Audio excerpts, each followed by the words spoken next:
And Ubah, the only governor that won Anambra election with over 1 million votes from 1979 till date. Welcome to the news, and thank you for tuning in to listen. Since the inception of partisan politics in the country, Anambra State have had many governors who are products of various political parties in Nigeria. It will interest you to know that from the time of Jim Nwobodo, who was the first executive governor of the state, till the time of Professor Chukwuma Soludo, who emerged as the current governor-elect of the state, no governor of the state has ever won an election with more votes than Andy Ubah did during his own time. This discourse will form the basis of the article, as more references will be made on the result of past elections.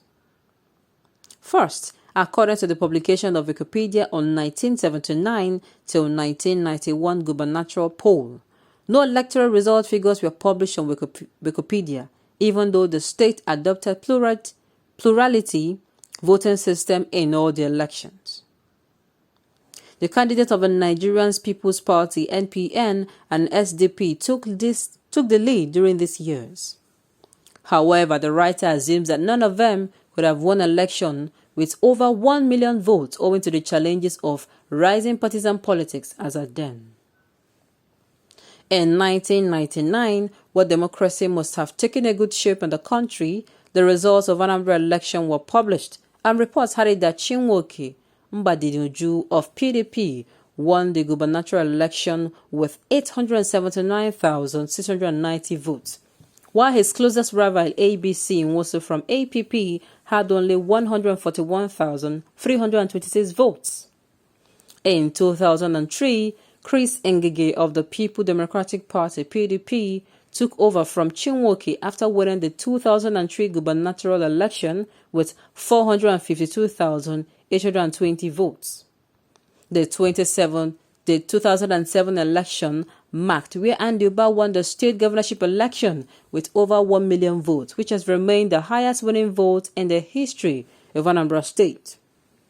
Although his nomination was nullified by the court, but it is on record that he served as the governor of the state from 27th May 2007 till 13th June 2007. Furthermore, Peter Obi won 2010 election with figures which were not up to 1/10 the achievement of Andy Ubah in 2007. He had 97,843 votes as APGA candidate, while Chris Ngige, the first runner-up of the election, had only 60,240 votes. APGA continued to emerge victorious after Peter Obi's success. The party's candidate, Willie Obiano, won the 2013 election with votes which were nowhere close to Andy Ubah's 2007 record, after polling 180,178 votes in 2013. Obiano still emerged in 2017 for a second tenure with a total of 234,017 votes. Finally, Prof. Charles Soludo emerged victorious in the just concluded 2021 Anambra gubernatorial election with 102,229 votes, which never crossed Andy Ubah records in 2007. In conclusion, with the above analysis, it is quite clear that Andy Ubah was one of the most influential governors of the state, as no one crossed his record of 1 million votes in a poll till 1979 till date. Following his passionate desire to rule the state, he has reiterated his solemn determination to recover his alleged stolen mandate in 2021. Well. I'm going to ask one question now. I'm good with asking questions. Please, I hope I'm not being too inquisitive. But since that there was a time when people came out to vote.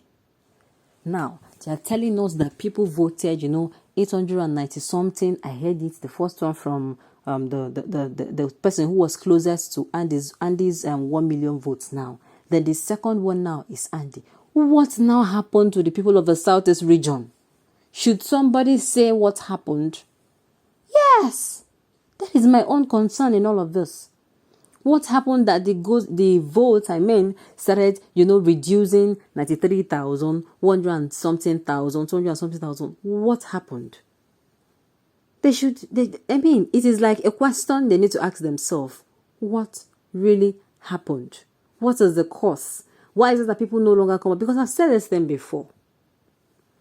I've said it before that if you are going to come and start complaining that people do not turn up for election, and you keep throwing people's efforts away, telling them that, the efforts are not needed and necessary, indirectly by imposing a person who they do not want or who was not their choice on them, then this is going to continue to happen.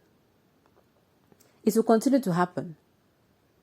They did not or have not really heard the reason why, the courts annulled that particular vote.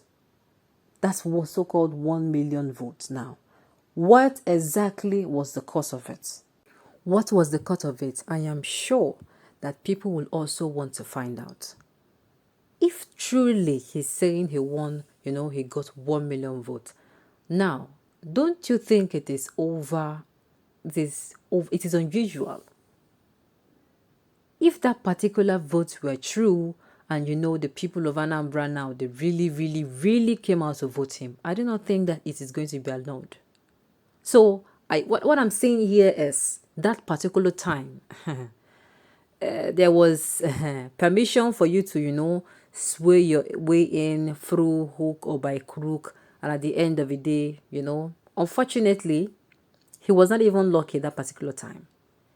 The fact that he's calling this mandate now stolen, that the people gave him mandate and it was stolen, is what I cannot just comprehend sincerely.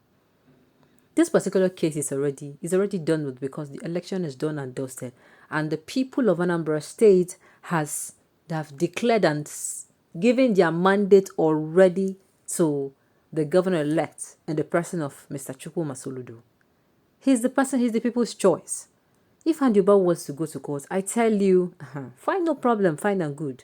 But it is as crystal clear as water that the people of Anambra State chose Mr. Chukwuma Soludo and nothing happened. Stolen mandates or all the stories, sincerely, it is not necessary. It will only be a waste of time and a waste of resources. If he wants to challenge the result, fine and good.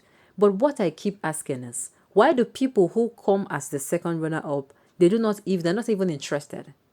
And the person of Mr. Valentine now, the candidate for the People Democratic Party, PDP, and the just concluded election. Nobody's hearing him. He's accepting the result while, and the person of Ubah is questioning it. Fine and good if he wants to challenge the result, fine. But the thing is that the people has already given their mandate to the governor-elect and the president of Mr. Chuma Soludo. On this note, we have come to the end of the news. We say thank you for tuning in to listen. Until I come your way next time, enjoy the rest of your day.